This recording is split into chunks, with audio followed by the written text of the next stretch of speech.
Welcome to Marketing Demystified, the podcast that connects the dots for business leaders to drive revenue through effective marketing strategy. We chat with marketing experts on different topics that will help you ramp up your revenue.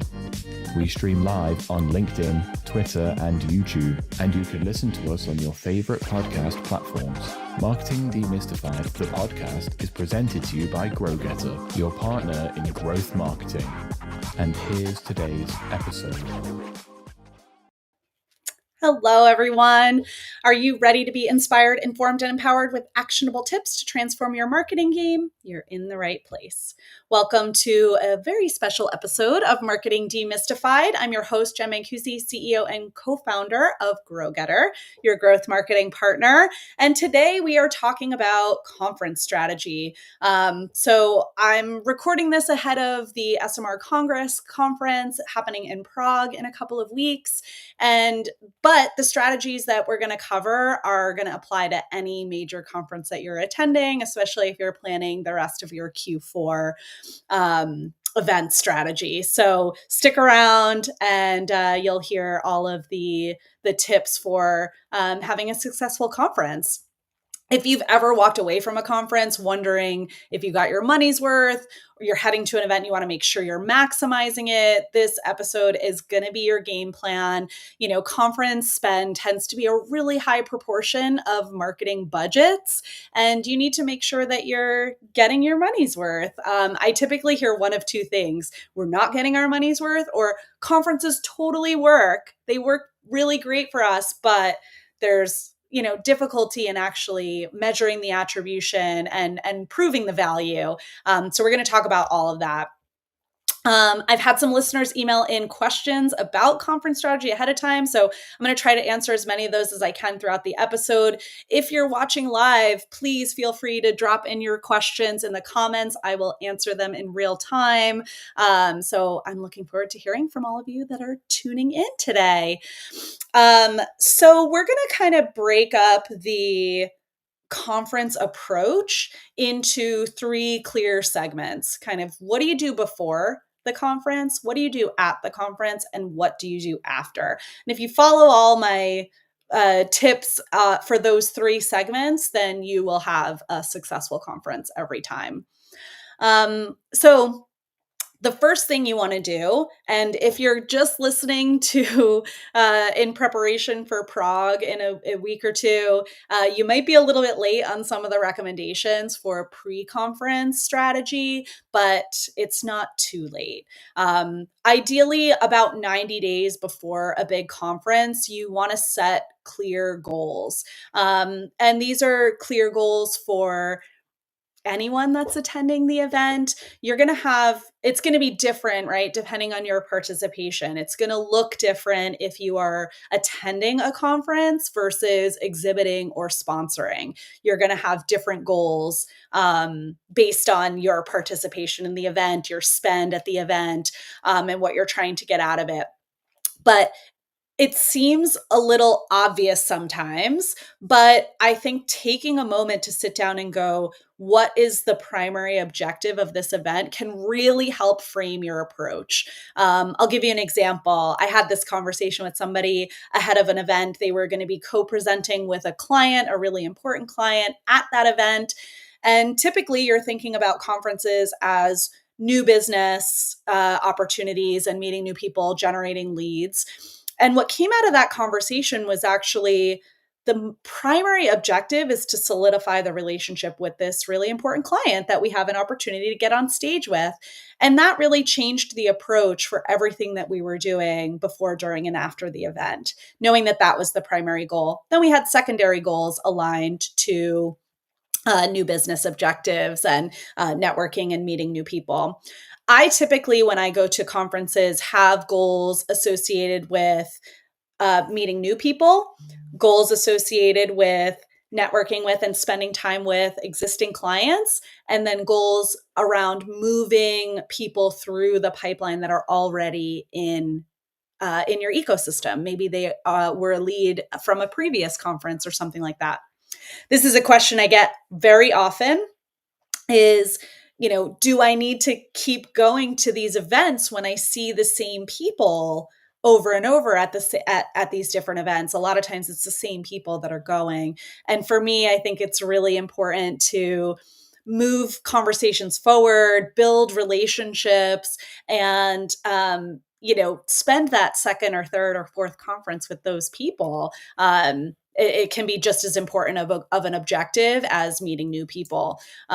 So the short answer is yes, keep going to those conferences. Maybe change up how you show up there and how you invest your resources, but the short answer is yes. So that's the kind of number one. 90 days before an event, define your clear goals.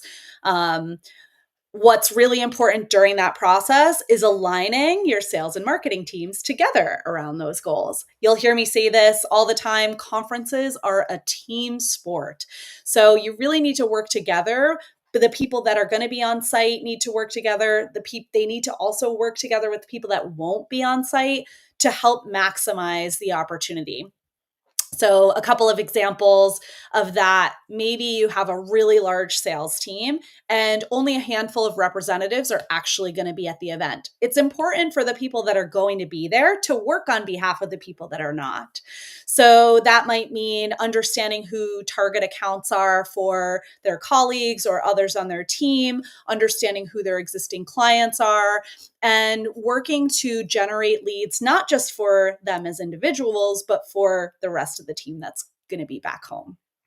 Another example could be, how are the marketing and sales teams working together on site to achieve a shared objective?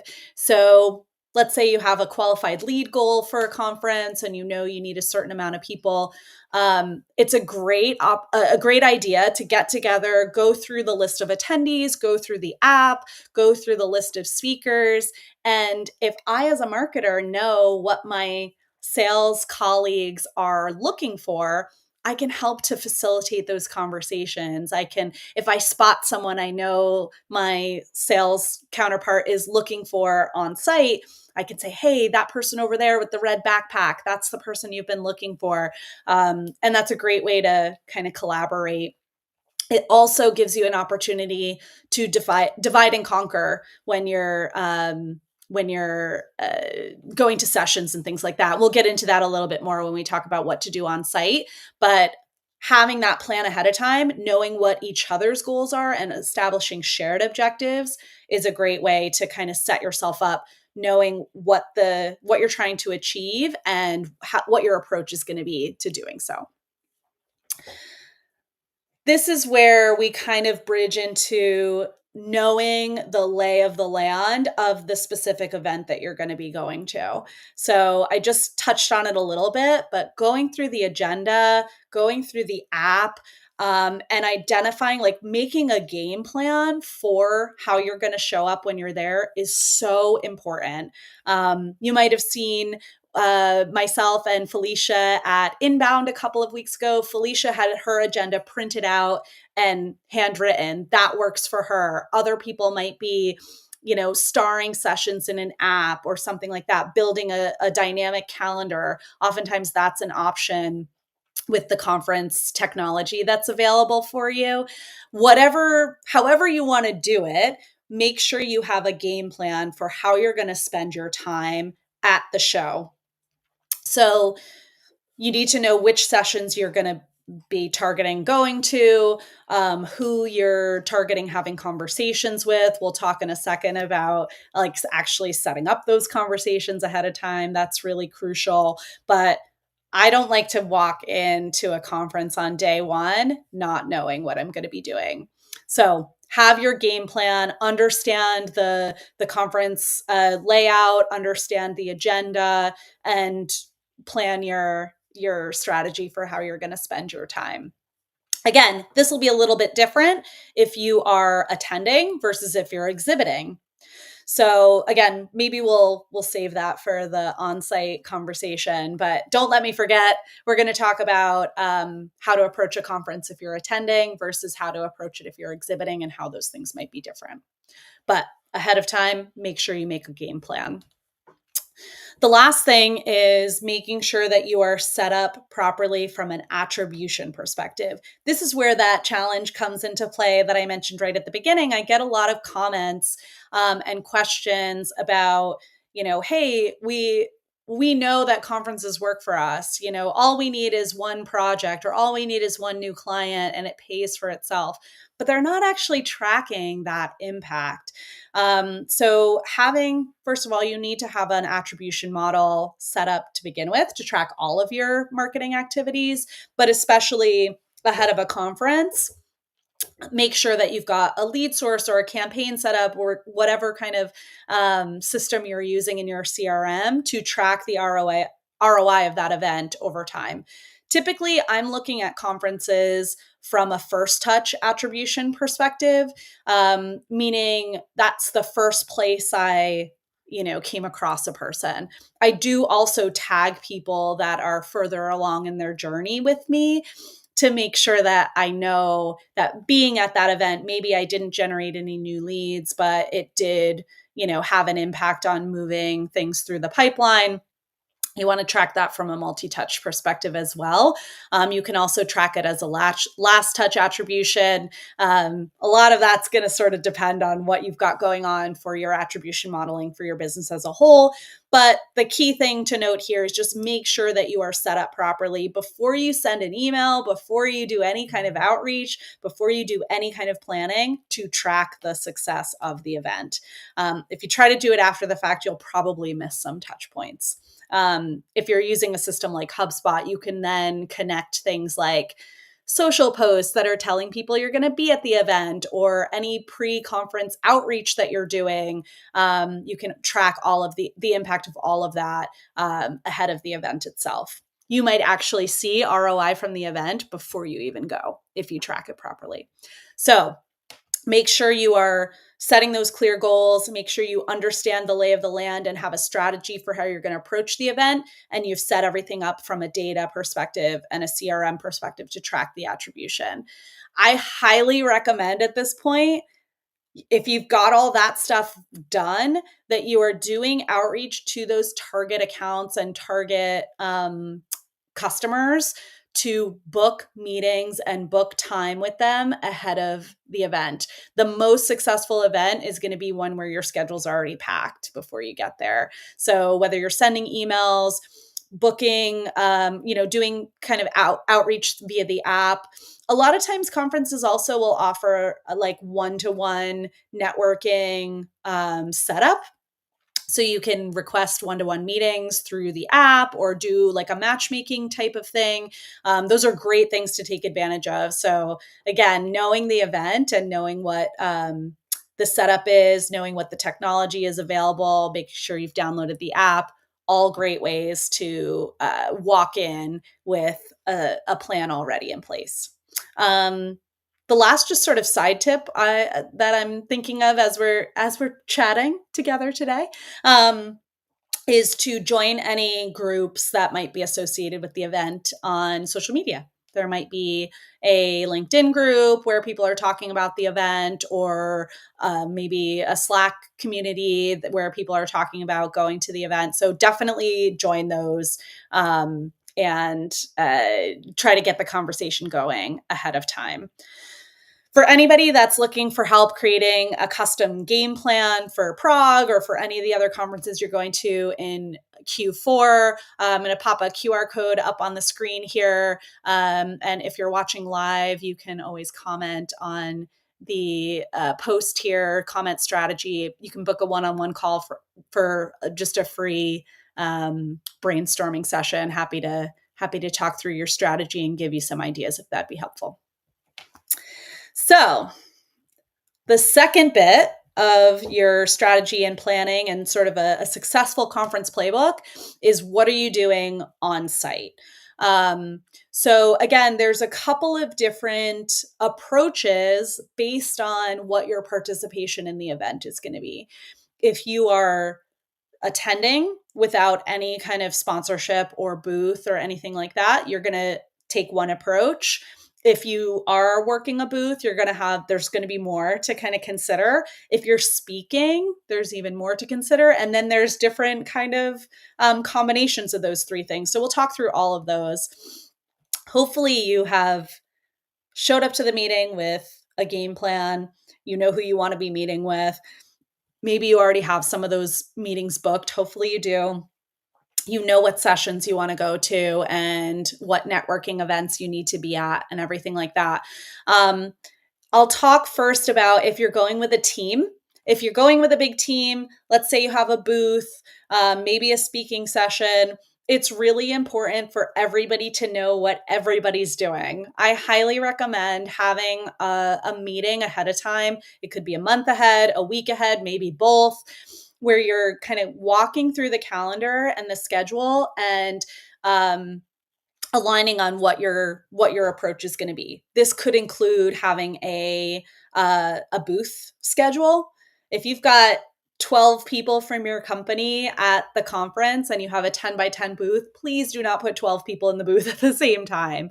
You should split up and make sure that the booth is always staffed, but that there's not too many people kind of crowded in there, because that will discourage people from stopping by. So you want kind of the right mix of making sure people are there, but not too many.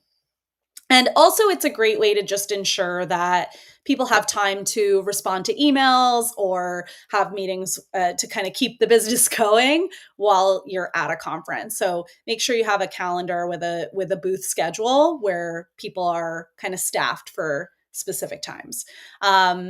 This also helps with the behavior while you're in the booth. If you have designated time where you're not going to be in the booth, then you will be less likely to be on your devices, on a laptop. I'll get into that in a second, but I have some very strong feelings about booth etiquette. So back to that sort of like meeting planning, knowing where everybody's going to be and the schedule of events, knowing that you've got a certain number of people at the booth at specific times, that will allow you to plan out your sessions. Knowing what your colleague is going to be at, try to do your best to divide and conquer. Same with networking events. If there's multiple different networking events and cocktail hours and dinners, the best thing you can do is split up and try to cover as much ground as possible. And the only way you can do that is to really communicate who's doing what and what your kind of target objectives are going to be. If you are at the same events or in the same room for a session or something like that, you can still split up, right? Try to cover as much ground as possible. When you go to lunch, sit at different tables. When you go to a cocktail hour, try to immerse yourself in different groups and network with different people. I know that it can be really tough, especially as an introvert, to walk into a room and kind of spark up conversations on your own. It can be a lot easier to just network with and communicate with people that you already know and like. And all of these conferences tend to be good, fun reunions. You see friends and spend time with people that you already know, but make sure you are also, getting out of your comfort zone a little bit, splitting up from the people that you know really well, and try to meet some new people.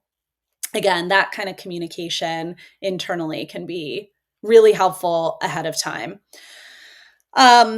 When it comes to, let's talk about booth etiquette for a moment, since we just touched on that.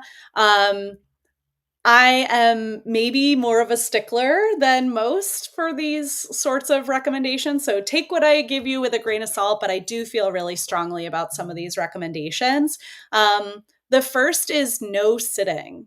Do not sit in the booth unless you are meeting with prospects. So if I just have kind of a standard booth setup with, table or a counter and a back wall, I typically don't even put chairs in a booth like that.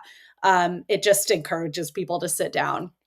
If you have a larger space and it's more of a lounge and you have, bigger sofas or lounge kind of furniture, chairs like that, then make sure you're saving that for meetings with clients and prospects. That should be the only time you're sitting.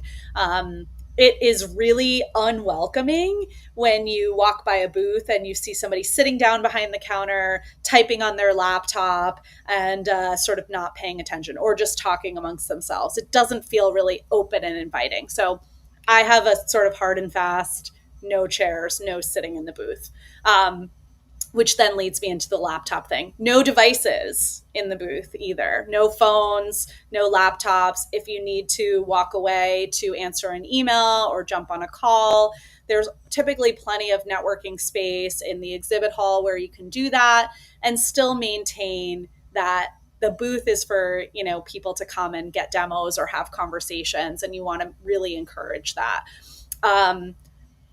If you are not sitting and you're not on your devices, that gives you an opportunity to welcome people in, draw people in. Maybe there's some kind of fun activity happening in the booth and it's something a little bit more experiential that will draw people in. If it's just a standard booth setup, which is totally fine, then you just need to use your networking skills and sort of, golden retriever, go and grab people and bring them over to have conversations. So I think just that sort of open and inviting, stand, interact with people, make eye contact, say hello, and draw people in. You can't just wait around and hope that people will come and try to talk to you. There is an element of give people a good reason to come over. In terms of those different experiences that you could craft, the sky's the limit. One tip I usually give is to try to align that experience with your business in some way, whether that's whatever swag you're giving away or a raffle or, something else. I'll give you an example. I won an iPad at a conference once, years and years and years ago. I think it was a golf challenge thing, right? And I won somehow. I'm a horrible golfer. I got lucky. I won the thing. I still have the iPad to this day. It's probably close to 10 years old. I have no idea what company gave me that iPad. I can't remember it. The giveaway and the activity, it was engaging. There was a lot of people at the booth. It was probably a great way for them to capture leads, quote unquote. But there was no tie back to the business. So I'm sorry if you remember who you were that gave me that iPad and are feeling bad about it now. But, just creating some sort of tie-in to that raffle or to that giveaway or to that experience that you're going to have in the booth is always a great idea. So get creative and try new things. There's, sky's the limit with different kind of booth experiences you can create. But that's my pro tip, is to try to align it with your product or service offering.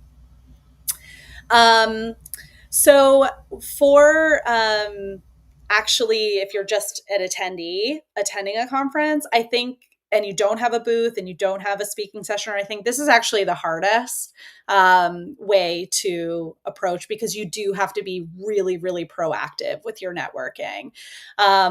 So you want to really focus on quality over quantity and have meaningful conversations with people.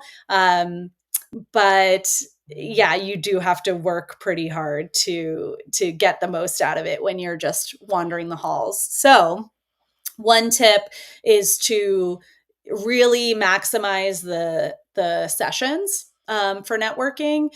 So striking up a conversation with people you're sitting next to while you're waiting for a session to start is a great thing. I will spark up a conversation with anyone. I'm not looking at badges. I'm not trying to find specific people. It's actually one of my biggest pet peeves when somebody strikes up a conversation with me, they realize I'm not a target, and then they just kind of walk away, right? Everybody's got their objectives, but just network with anybody. And if nothing else, it's a good practice having conversations. I am a grown adult and I still need to practice having conversations with adult humans.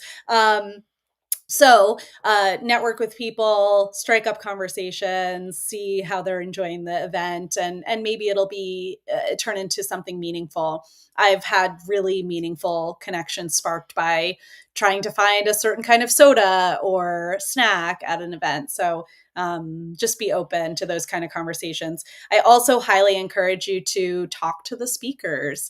If the speakers are people that you want to be talking to and having meetings with, they tend to be in high demand. But there's different tricks you can take to be memorable in the moment so that you have something to call back to in your follow-ups later on.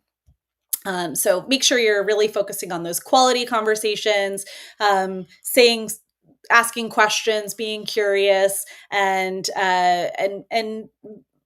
having a memorable conversation, because again, like, you're going to have to kind of call back to that later on. So that's kind of the approach. Oh, the other thing I didn't talk about, if you are speaking at an event, this is a great opportunity to demonstrate your thought leadership, your expertise, try to stand out. We love a case study presentation. Everybody loves to see the work that you do in application, but anything you can do to try to stand out from all of the other presentations that are very similar, highly recommend. So I've seen a lot of really creative sessions over the last year or so, games and, different interactive sessions. So try that, experiment with that, and see how you can really, really stand out and present something that people remember. But if nothing else, if you want to just do kind of basic, you want to deliver research results, or you want to do a case study, make sure that you give something to people to take away from your session. A lot of conferences will they'll give you a list of people who were in your session, but not all of them do. So if you know ahead of time that you're not going to get a list of the people that were in the room, give people a reason to engage with you right then and there.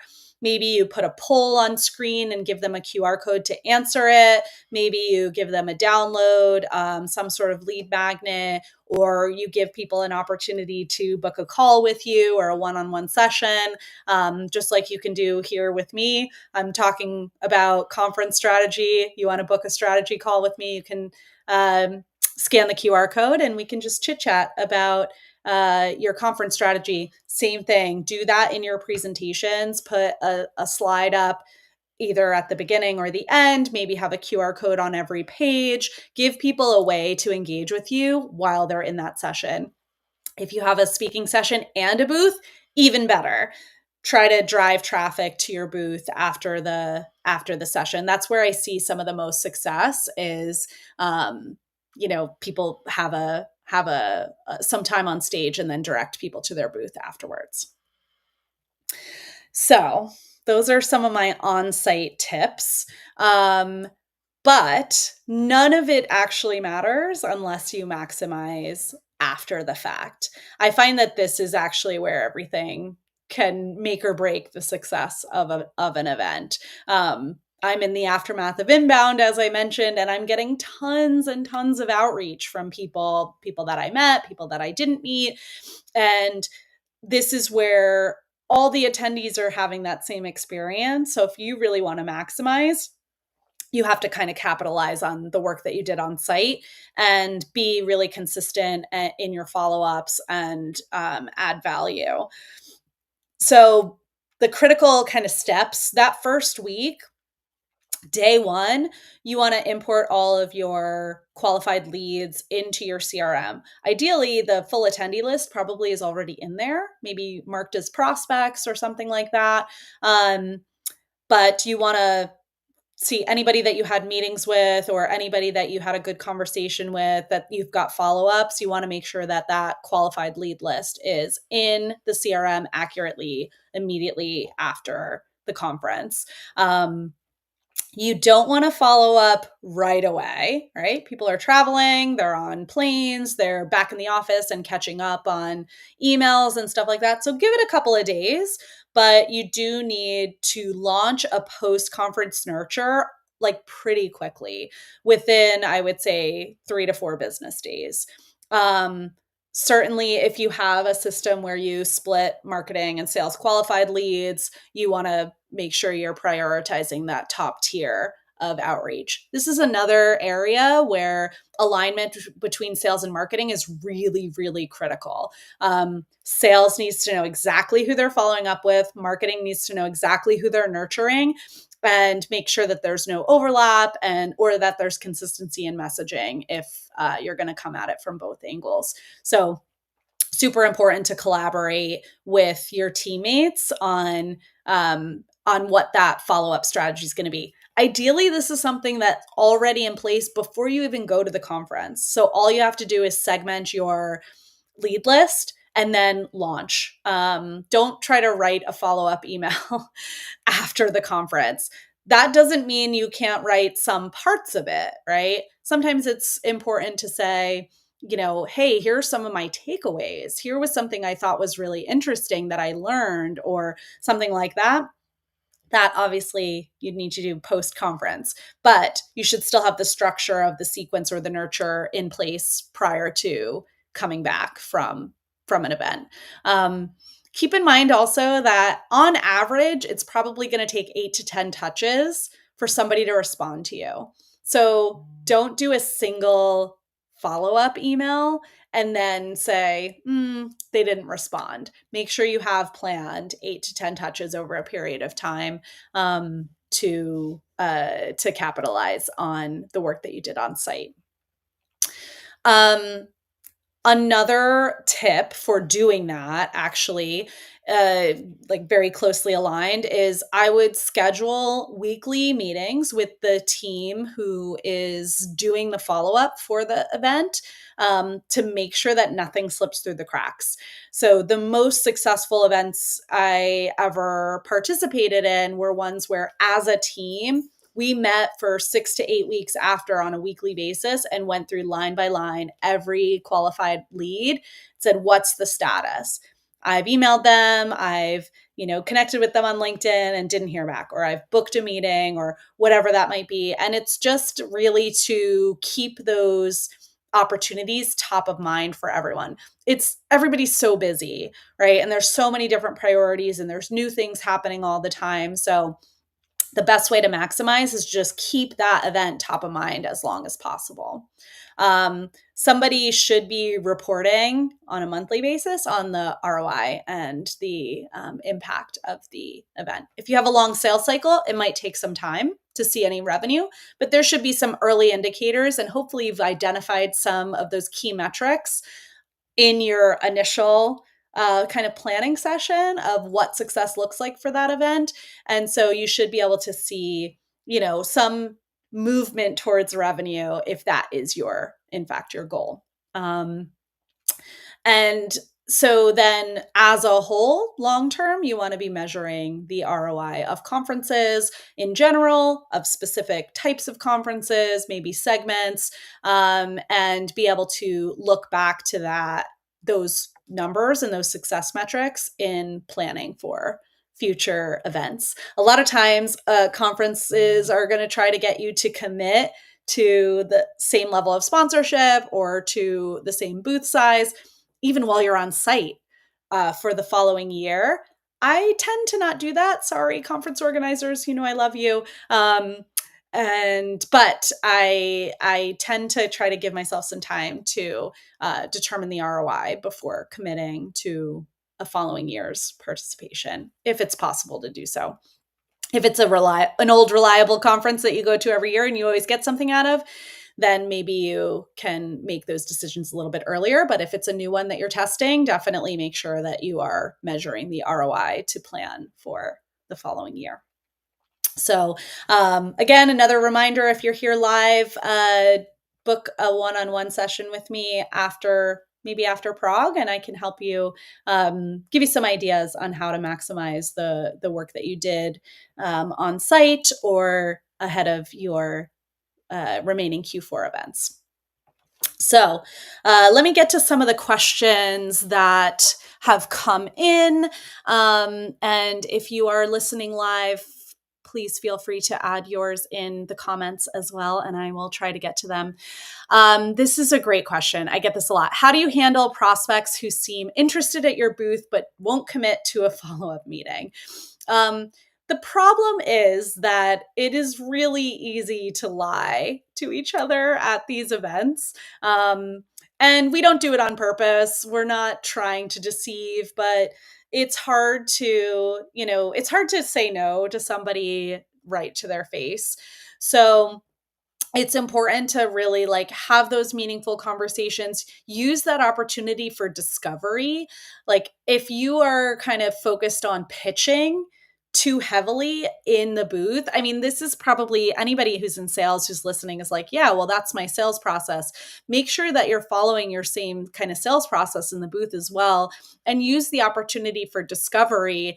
They might seem interested in what you're offering if you're just pitching, but if you don't really understand what problems they're there to solve or what they're looking for by being at that event at all, you just might be running down parallel lanes and not really intersecting.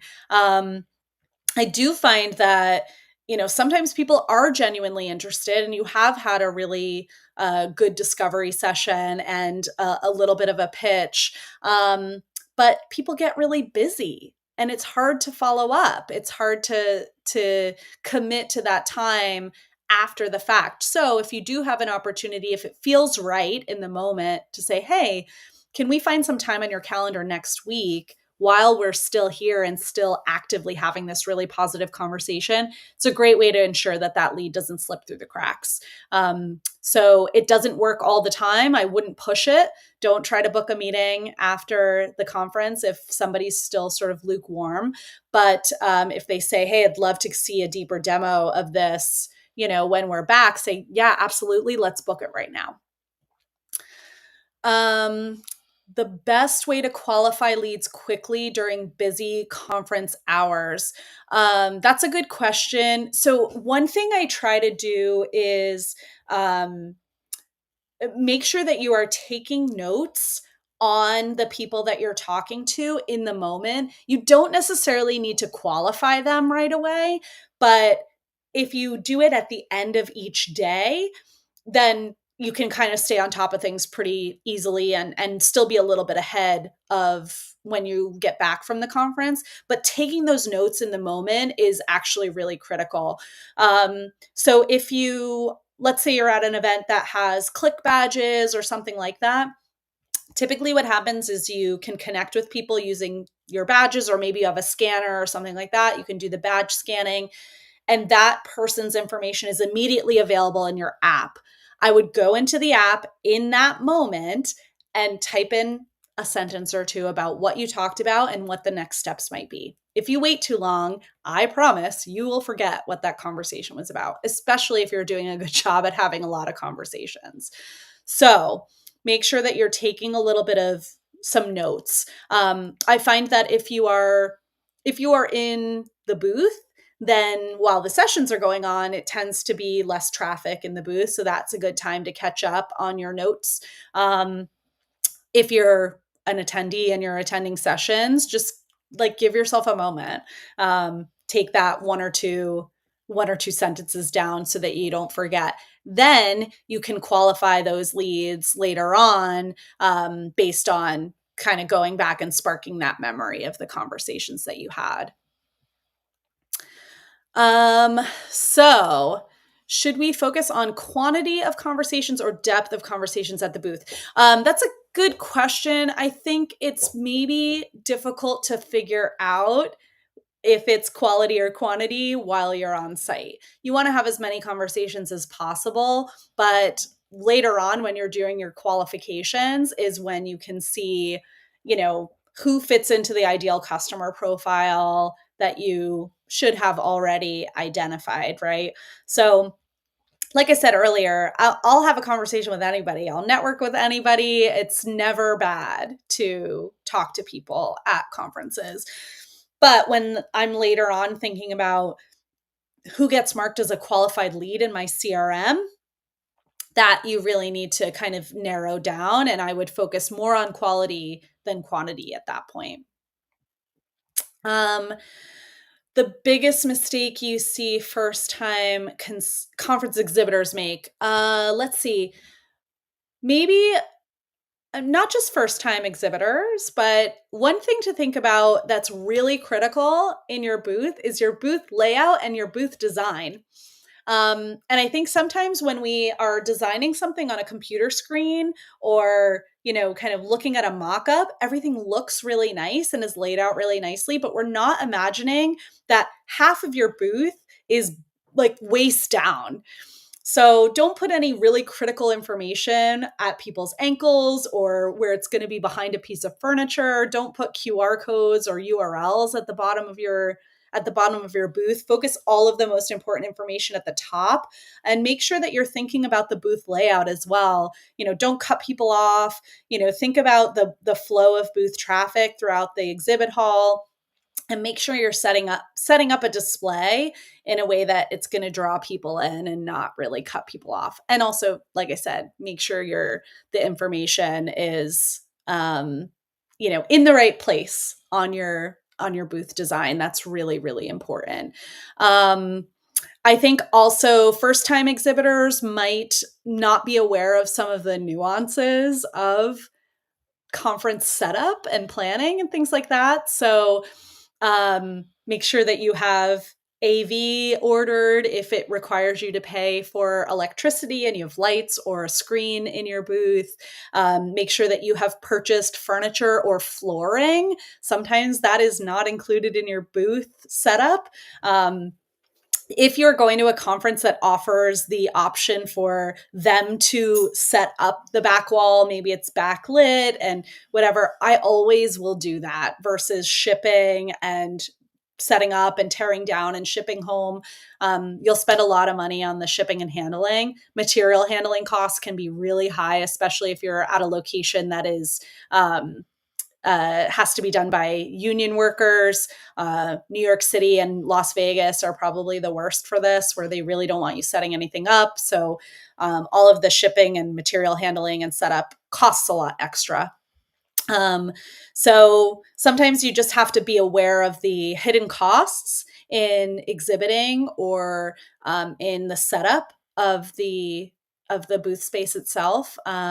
And I'm happy to, share some tips on that and what to look for, but make sure that you are aware of how built out the space is, if there's any furniture or flooring included, if there's electricity included and lighting and things like that. And what do you have to bring versus what is already going to be there. If you do have to bring in your own furniture or your own AV, there's a lot of different ways that you can go about doing that as well. But oftentimes there are, furniture vendors and AV vendors that can help get that stuff set up for you. Another question about logistics. How do you handle logistics for international conferences? So my tip for this is to always use the stuff that the conference sets up for you. If I'm exhibiting at a conference in the US, I might carry stuff with me on the plane and, walk it into the exhibit hall or, ship it using my own carrier or ship it to the hotel or something. There's a lot of different, ways you can save cost for domestic events.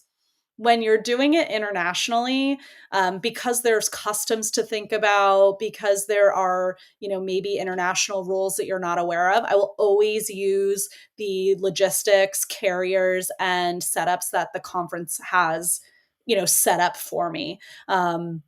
It often will cost a little bit more money to do that. Again, the material handling and the shipping costs, but they're going to make sure that your stuff gets into your booth for you. So that's probably my biggest tip for that. I also would highly recommend using local vendors as much as possible for things like, custom swag or giveaways or print materials.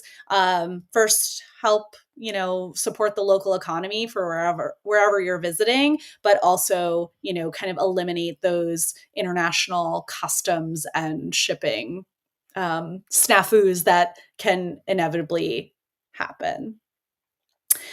So that looks like all of the questions that we have, and hopefully that I didn't cover in the earlier part of the session. So I hope this was helpful.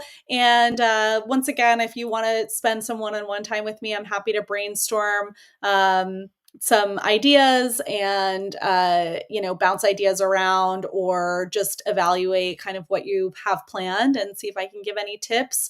So if you're heading to Prague and you want to have a conversation before you go or when you get back, please feel free to book some time.